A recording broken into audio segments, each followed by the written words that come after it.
It is with a heavy heart that I announce yet another school shooting has taken place. According to NPR.org, on November 30th, just a few short days ago, 15-year-old Ethan Crumbley opened fire at his school in Oxford, Michigan, leaving 7 injured and 4 dead.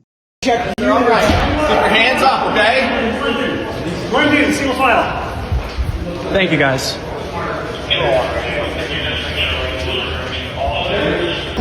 Thank you, guys.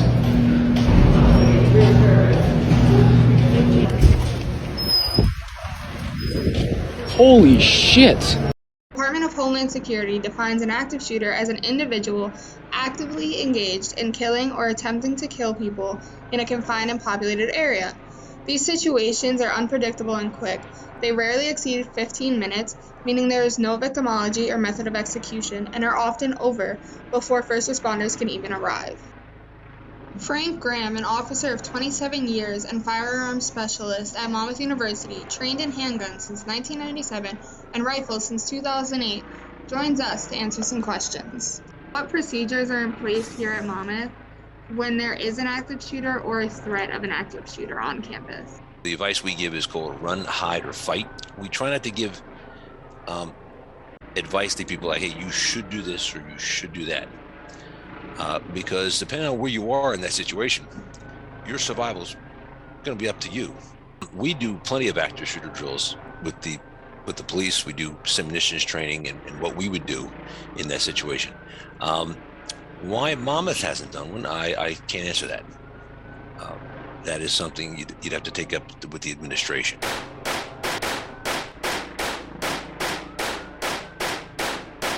There have been 87 school shootings since 2018.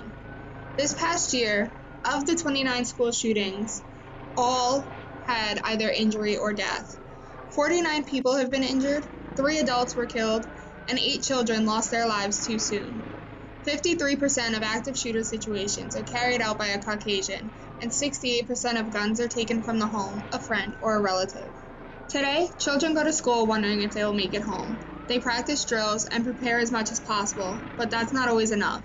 When I was in high school, we had mock drills where no one, not even our teachers, knew it was a drill.